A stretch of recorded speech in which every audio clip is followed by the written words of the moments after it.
Hello and welcome to Voices for Water. On the last episode of the show, we are going to the epicenter of India's battle for water security, the Ministry of Jal Shakti. And I speak to Ms. Vini Mahajan, who is the Secretary at the Department of Drinking Water and Sanitation in the ministry. Her department is responsible for the much applauded flagship program, the Jal Jeevan Mission, the initiative that we've spoken about so many times in this show. Ms. Mahajan has served as the first woman Chief Secretary of Punjab and has also led several crucial offices in the state. She has served as Director and then Joint Secretary to the Prime Minister of India from 2005 to 2012, and earlier in 2004-2005 as Director in the Department of Economic Affairs, Ministry of Finance. I spoke to her about the vision of Jal Jeevan Mission and the amount of coordination and effort it takes across departments and states to make it successful. We also spoke about some challenges on the way of achieving this ambitious goal and how, for the first time historically, the ministry is not only collating critical data around water in India, but also making it available for free to key stakeholders through the platform dashboards. As always, we also spoke about the role of civil society organizations and how it can be elevated. Good morning, ma'am. Welcome to Voices for Water. How are you doing? Good, thank you. Great. This is the last episode of the show, and rightfully, we are speaking to you. Can you tell us a little bit about the vision for Jal Jeevan Mission and its core objective of attaining functional tap connection by 2024 in every rural household? Yeah, thank you. So, as I'm sure most of us know, drinking water is hugely important to families for drinking, cooking, bathing, washing, all of that.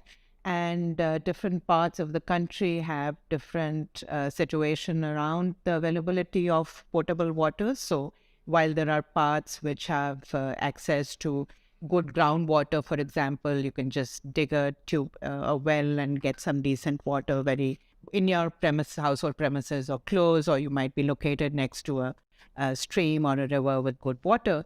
That is not clearly so over the entire country, and there are parts which are rather severely stressed, and we know about people, mostly women, and both young and old, having to walk long distances to bring back water from the nearest source for their families.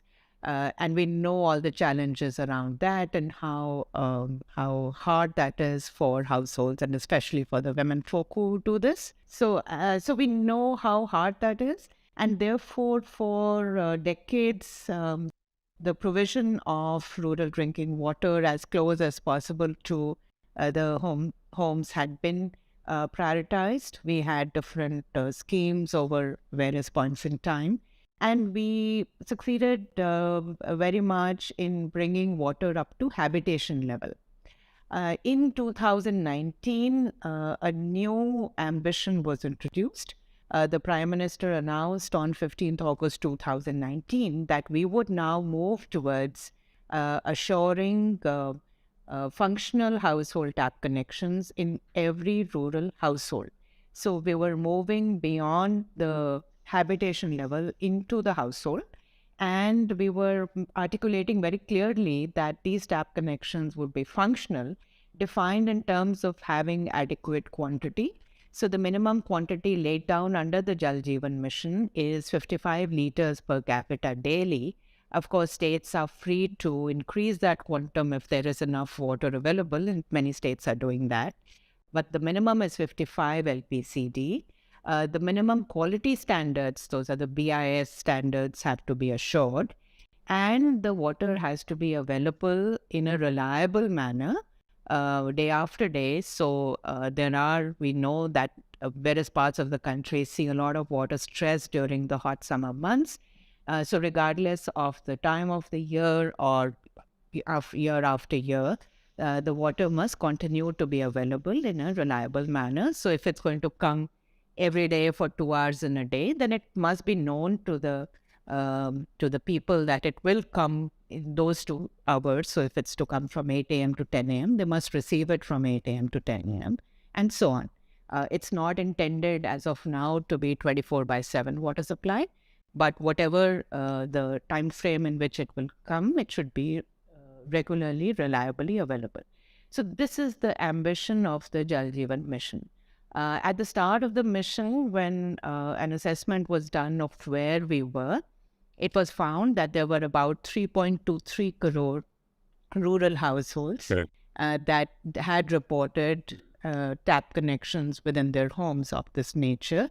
That was a little less than 17%. So by now, the states and UTs have reported that there are over 19 crore rural Wow. households. And over these last few years, substantial progress has been achieved so that by now we are close to achieving 60% coverage. Within the next 2 weeks or so, we hope to achieve that landmark. That's stunning and very, very inspiring. In fact, this is the 10th episode on the show, and in every episode we've had an expert from different parts, of the water ecosystem come and talk to us about how the scheme has been a huge success in terms of coverage. Why do you think the Jal Jeevan Mission has been able to achieve in much lesser time, like you mentioned just now, what no other drinking water program in the past have been able to? Well, of course, we can look further when we stand on the shoulders of, or if not giants, at least tall people. So it helped that some amount of work had already been done. But the main ingredients of the Jal Jeevan Mission, I think, are a huge political will. And that political will is witnessed from the very top, the Prime Minister, to the states and UTs. And we see with such satisfaction that every chief minister, every state political leadership is totally convinced that this needs to be done and needs to be done ASAP. We see strong interest and political will in the other layers of government as well. So right down to the rural local bodies, the gram panchayats, the people themselves, the communities. I think this is a felt need, but by now it was an idea whose time had come. The effort involves huge financial resources, and so that political commitment was essential. And that political commitment has allowed us to assure the states and UTs who are actually implementing this. As you know, water is a state subject. So primarily the responsibility is of the states and UTs. But we have been able to assure them that whatever resources, financial resources they need will be made available. So I think the political will, the public resources, because this is publicly funded, it's a public good in a very major way, and therefore it's Econ 101 that subventions are appropriate for such intervention. So it is a publicly funded and adequately funded intervention. It was made very clearly time bound so that a lot of work is happening in each and every virtually village of the country. There's also a huge emphasis on partnerships. So partnerships across the development partners, for example, themselves, civil society organizations, academic institutions. There's a huge focus, and we draw a lot of strength from partnerships. There's a strong public participation element. So the involvement of the rural local bodies, the involvement of other gram panchayats and committees of gram panchayats called the village water and sanitation committees with women members and so on. So I think the whole ecosystem is there. There was a lot of learning already, but that learning was used very effectively in designing a program that has demonstrated the value of partnerships across government, a whole of government approach, partnerships across, like I said, civil society, academics, and others, and the strong political will across levels. Some major ingredients into making this a remarkable program. You spoke about political will, of course, which of course is the most crucial thing in any program succeeding. But financial expenditures, also seem to be a challenge in almost all government programs, right? At least from our vantage point. Even with the Jal Jeevan Mission, what we understand is that in spite of the allocation, full utilization has not happened. How do you think this fund flow should be unchoked, so to say?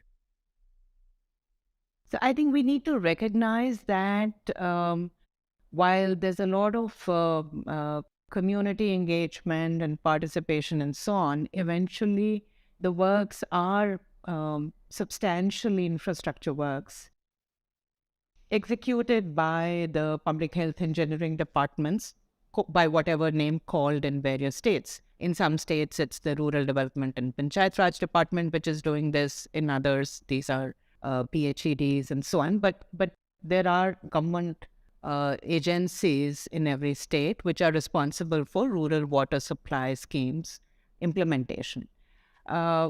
Traditionally, these departments have not had so much work to do. So their human resources, for example, are not at the level where they can, do 10x or 20x or sometimes even more of the work that they were handling in the previous years. So the moment you come up with such an ambitious, time-bound kind of an effort, you do notice these kind of constraints. It takes time for, the departments, for the state governments to ramp up capacities.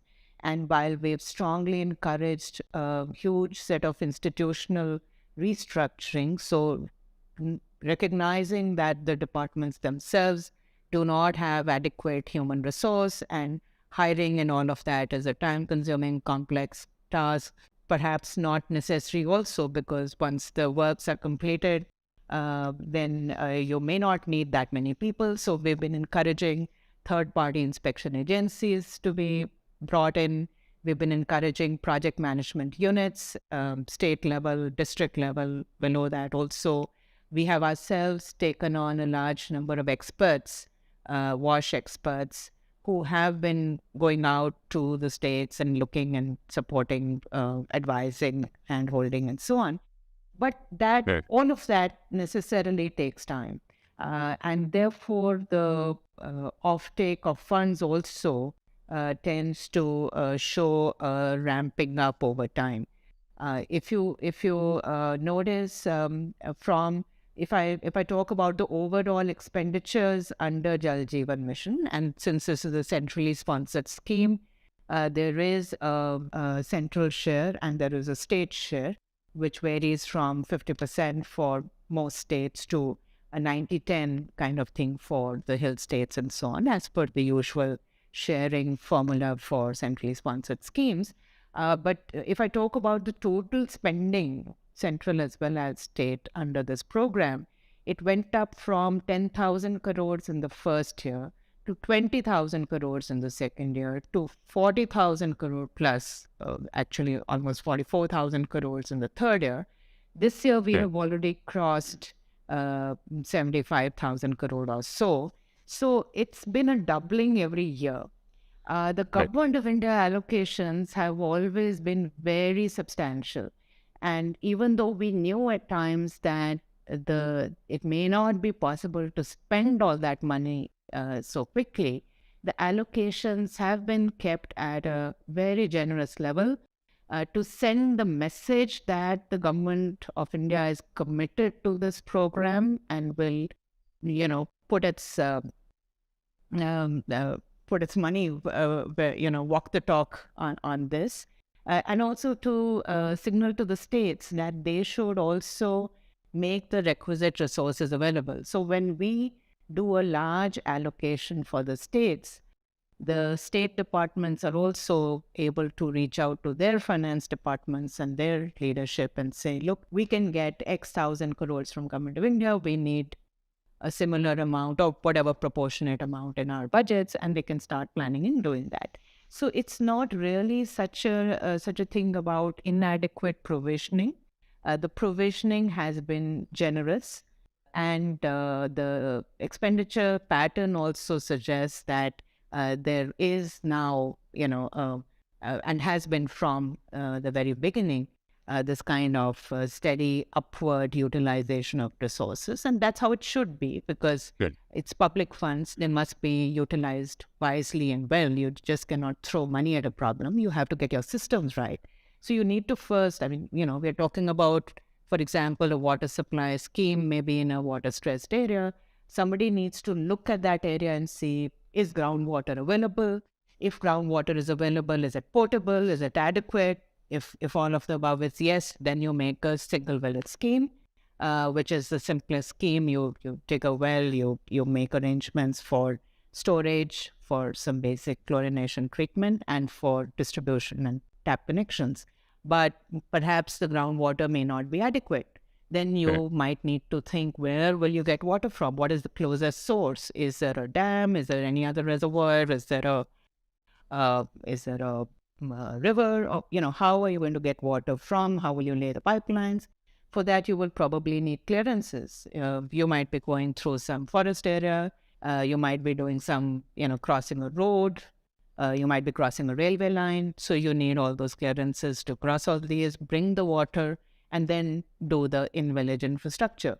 There may be groundwater, but you might find that groundwater is contaminated, for example, with arsenic or with fluoride.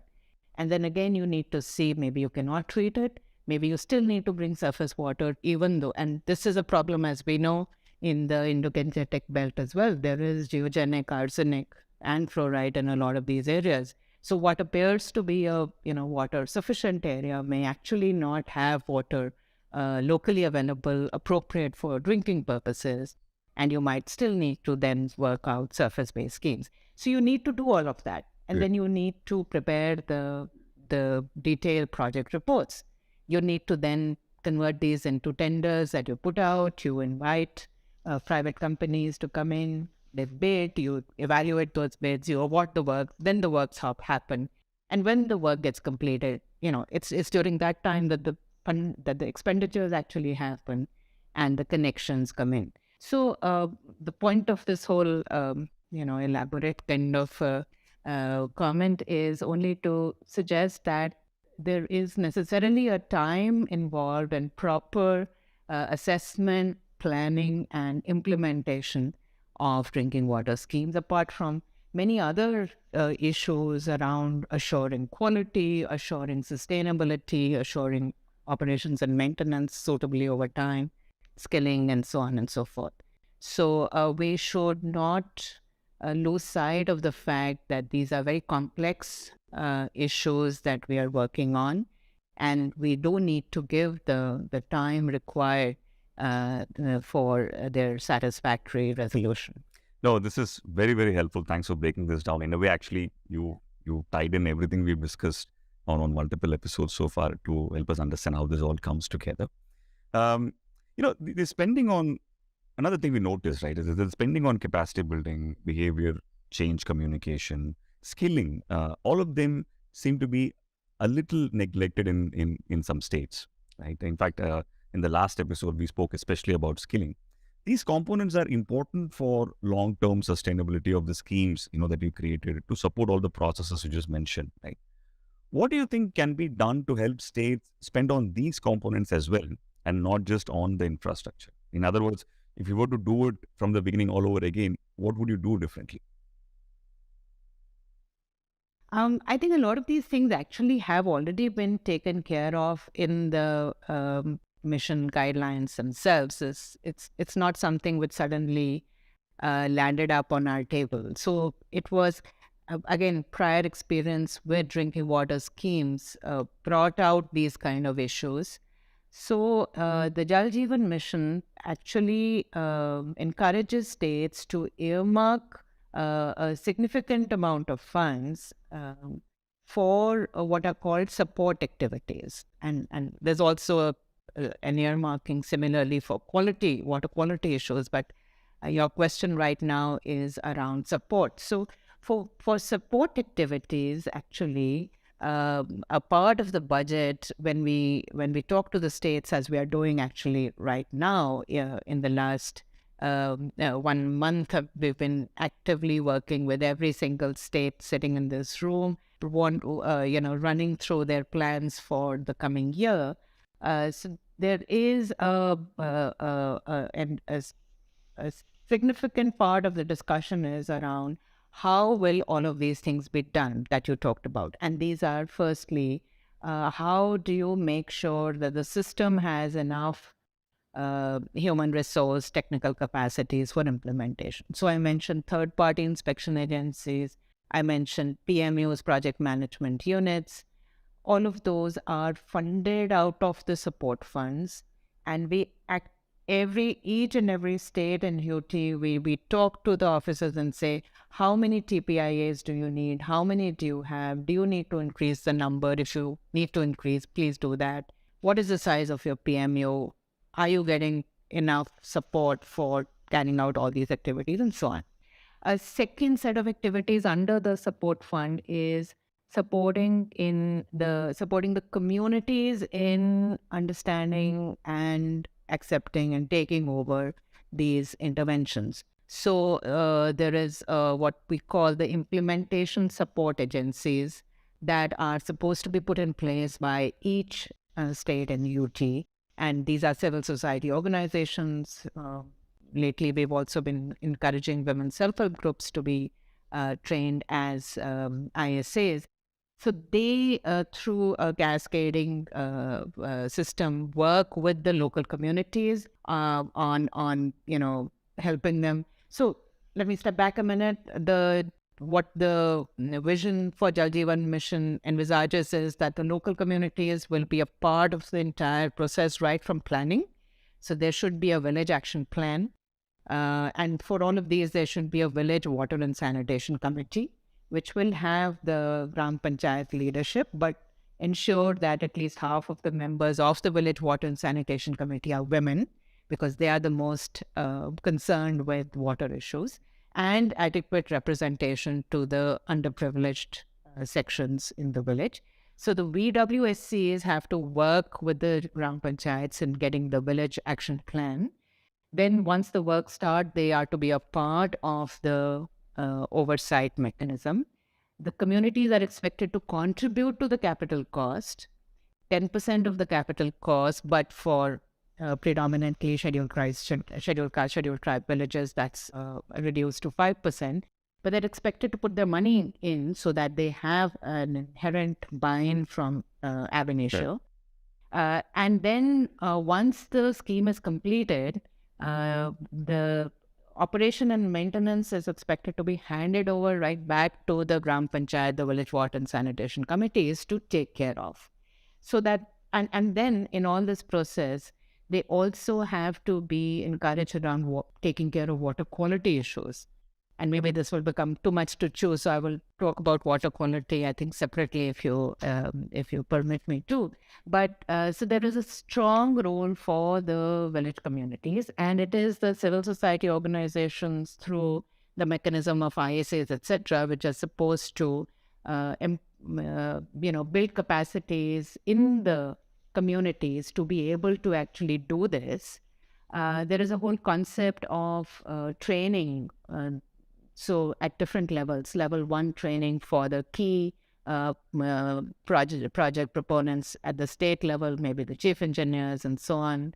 Level 2 training for district level officers, level 3 training for, again, more closer to the community. And there are key resource centers which have been empaneled under the mission, over 100 KRCs. Operating in the water sector are working with the states and UTs to make sure that this kind of trainings are given. So capacity building there. We've set up recently the Rural Wash Partners Forum, and the Rural Wash Partners Forum is a group of development partners working in the wash sector across the country, both multilateral, but most of them are our key players amongst the civil society here. They've taken on roles. They're leading in the state, so that providing the state with all the support for wash interventions, or they've taken on individual kind of activities, grey water management, or other aspects. So there is this whole architecture of ensuring that all the capacities that are required are built. And one more element is the skilling of the local population. So recognizing that once a scheme becomes functional, there could be some small issues around, the pump or the motor needs some rewinding, something gets burnt out. Chlorination has to be assured. Maybe just switching on and off the motor to get the water moving in time. Or there could be a leakage. There could be a water pipe going somewhere and a truck goes over it and it develops a leak. And we know that leakages are the primary source of bacteriological contamination. So no matter how good the water is at the source, it's properly treated and pushed into the distribution network. But if at some point some leakage develops, we could still see an outbreak. And so we have to make sure that the capacities for dealing with these issues are to the extent possible available within the village itself. We worked with the National Skill Development Corporation in structuring a 3-month certification course. And now we're telling all the states. So they've already done a lot of skilling as plumbers, as masons, as electricians, as so on.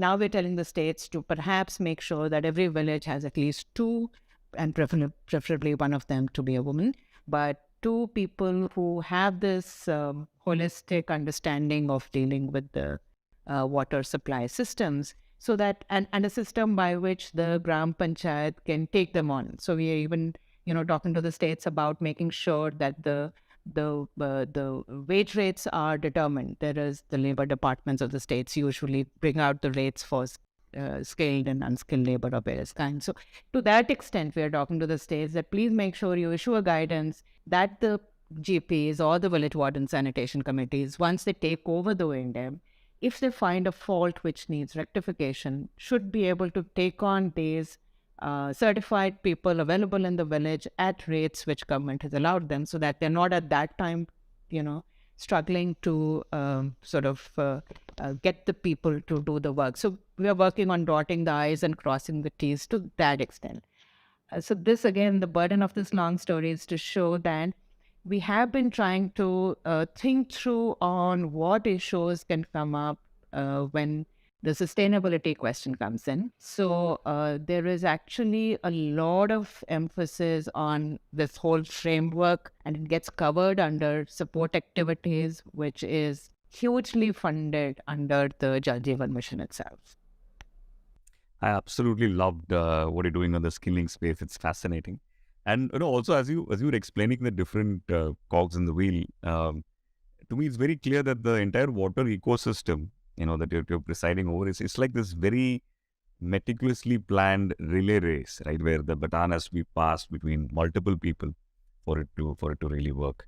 And it's fascinating, how we're able to do that with varying levels of accountability and visibility and all of that. Right? And at this point, probably it's the right question to ask. You started by saying how we are almost there at 60% or a little lower than that. We have another 40% coverage, to go in the next year or so. What will be your advice to states, to help achieve this goal? So what we've been doing, especially in this last 1 year with the states, is to make sure that the planning is all done. So remember, I try to explain that the beginning is to plan and see how many households, how much water needed, what is the appropriate source of water, what kind of treatment, and so on. So the good news is that by now the planning is all done. The DPRs have been prepared. The works have been awarded in most of the states. The last few set we've been assured will be done within the month of April. So by the end of April this year, we expect to see that each and every household needing a water tap connection will have had its own scheme, whatever the scheme for that village, that area, awarded, which means works should begin within the month of May everywhere.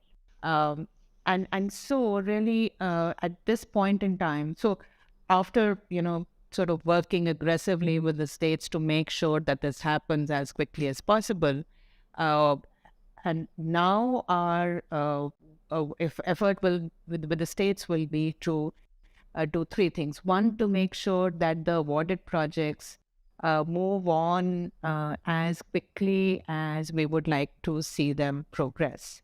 And for that, there are many things. You need to make sure that you have the technical capacities to keep the oversight, so third-party inspection agencies, PMUs, etc.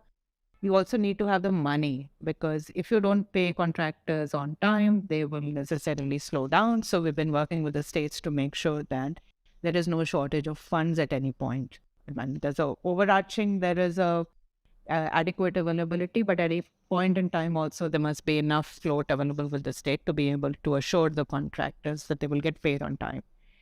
The quality of works has to be assured. So that is the other big piece. How do we make sure that there is no compromise on quality? Because when you're, trying to achieve in a certain time frame, there is sometimes, an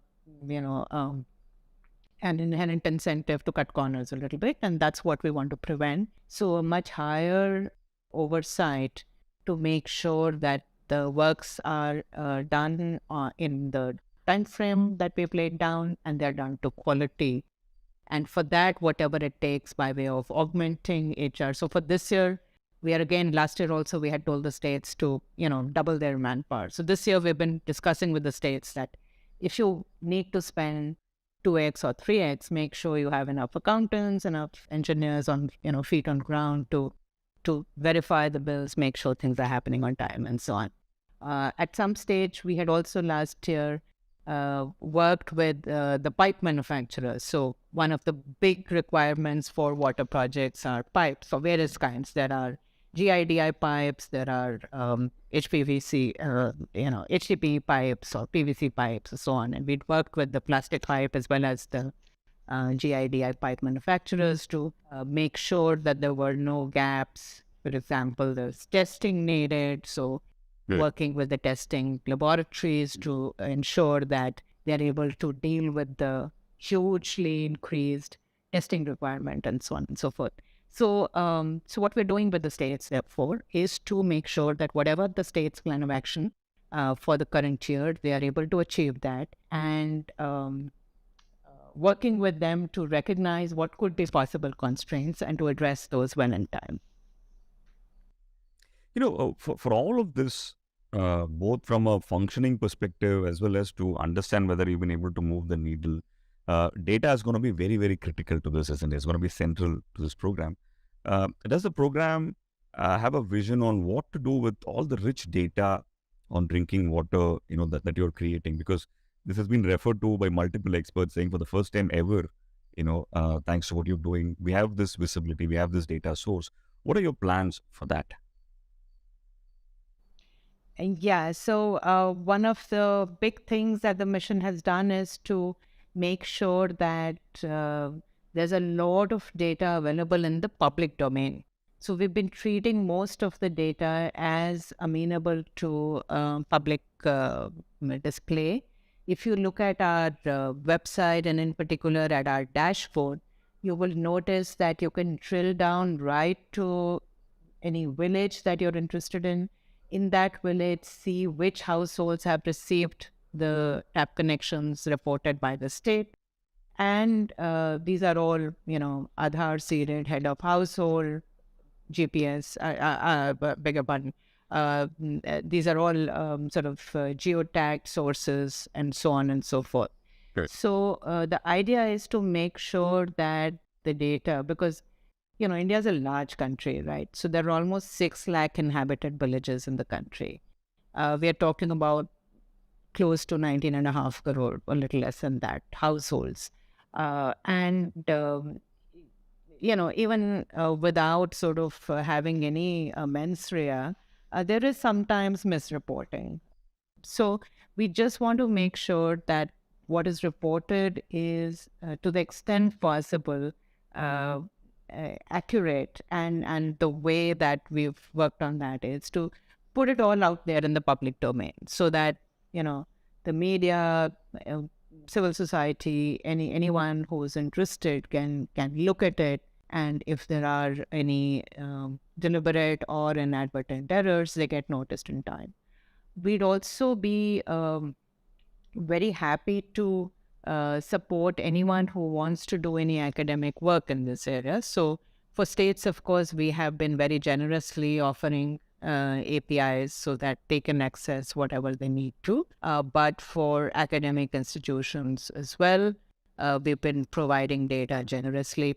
Professor Michael Kramer had recently done a study, is working with us on some other issues, and there are others also. We have professor chairs in IIT Kanpur, IIT Guwahati, IIT Jodhpur, IIM Bangalore, TIS Mumbai. So all of these professors are working with us, and I think we would be very pleased to receive any feedback on data requirements that anyone has, not in a individual manner, but basically, if there's anything that we are not sharing, we will be happy to share it. There's nothing really that we want to keep hidden from the public on this, and definitely not from academics. Wonderful. Wonderful. Great to hear about the APA access that is being given to academicians and the states. So far I've asked you very technical, deep questions, a very personal, lighter question, so to say, but it sort of encapsulates the problem. I for many years lived outside India, and then I came back, and I often I'm surprised about how things are in other countries and in India. Do you think India will ever reach a point where we'll be able to start drinking water directly from taps, as we see in other, especially Western countries? What do you think we need to do to reach that point? Yeah, for all of us who had this first time kind of stunning experience of being told that you can fill your glass of water from the bathroom, that's something we all want to Yeah. reach. I think there are two important things that need to be done before we reach that stage. One, we do need to make sure that we get the water quality right. We know that there are challenges around water quality, and two main kinds of challenges. There are chemical contaminants at some places, usually geogenic, uh, arsenic, fluoride. There is also in places iron, salinity, heavy metals, and so on. Those need to be, either through water treatment plants, or in some places you just need a different source to provide potable water. The other big source of contamination is bacteriological contamination, and that also well handled through easy measures such as chlorination. But for chlorination, it needs to be regular, adequate, and you need to prevent leakages so that there's residual chlorine at the household level. So one is making sure we've worked out the systems to ensure that both chemical and bacteriological contamination is taken care of. I think the other big part of the story is having the communities engaged in this so that they understand the issue, they're able to participate in its solution, and then, having done that, they are able to recognize and appreciate that this water is safe to drink. So, the first thing that we did was to encourage the states and UTs to set up a huge network of water testing laboratories all over the country. Every state has a state lab, districts have district level labs, and there are lots at the sub district level as well. We have over 2,000 well functioning water testing laboratories in the country today. More than half of those are NABL accredited, others are moving in that direction. And these laboratories have been opened up to the public as well. So it's not just the department which can test the water, but as a citizen, if you wish to check is your water free from chemical and bacteriological, whatever contamination, you can go to the lab and there is a fixed fee for it, which is quite low, and you can get your water tested. So a huge network of labs available for testing the chemical as well as other contamination. The other big thing was to bring this issue even closer to the community. So the concept of field testing kits was brought in very early in Jal Jeevan Mission. Right. And these are basically, chemical reagents along with a explanatory chart saying if you put so much of the water and so much of this chemical, and if the color becomes this, then it suggests this, and so on. Simple, high cool chemistry, easily done. So not only have these field testing kits been developed and states have been encouraged and they're reaching them to every village in the country, there was a massive drive to train people, especially women, in using these kits. So local women, some of them may be Anganwadi workers, someone is from a self-help group person, anyone, or an ASHA worker, or just an ordinary woman. They have been trained, and we have told the states that at least 5 women should be trained in every village so that there's adequate availability of trained people. By now, over 20 lakh women have been trained all over the country in doing this testing.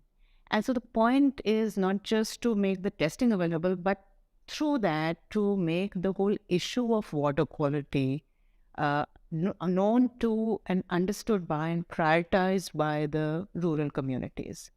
So on the one hand, we have, for example, Professor Michael Kramer telling us as a result of his global study that up to 25% reduction in IMR can be achieved only through this one single intervention of giving people clean drinking water. And in the context of the Jal Jeevan Mission, he indicated that there could be, something like 136,000 infant lives saved every year as a result of this intervention once the JJM is completed. But then to get this message down to the people so that they understand, appreciate this. And if they see the bacteriological contamination, for example, then maybe they will be more ready to ensure that the water they get is properly treated. Chlorination now. So bacteriological contamination can be really resolved through chlorination. But a lot of experts have told us that people don't readily accept the level of chlorine that is required to make the water safe. And they will often object that, this water is smelling or tasting of chlorine, whereas that level of chlorine is essential. So some of this is behavior change communication. You need to tell people that this is good water. It's not excessive chlorination. And so once people get to understand and become, partners and in some sense owners of the issue of clean drinking water, then I think the way the water supply systems have been designed and put in operation, we can be sure that there will be regular oversight and the water will be safe to drink from the tap. And at that point, then we hope that the communities will themselves decide that you don't need any other mechanism. I mean, people like me, when I go in and I know this team is working well, I will go and drink directly from the tap just to show the village that, look, I'm drinking from the tap. But honestly, I think in a more widespread way in the community, it will happen only after not only are the arrangements put in place, but the people understand, accept, ensure that the arrangements work, because there's sometimes, things like chlorination have to be done regularly, adequately. And then we will definitely reach the drink straight from the tap state. And I hope at that point, the RO industry will find something more useful to do with itself. Cannot wait for that day. Thank you so much. We usually end the episode, ma'am, by asking our expert, our guest, in this case you, what can someone listening to the show, especially the youngsters listening to the show, how can they do their bit? I think it would be great if we were all, able to recognize the issue for what it is, a complex issue, but an issue which is not only deeply important, but also in some ways within our control. Within our control as individuals, but within our control much more as communities.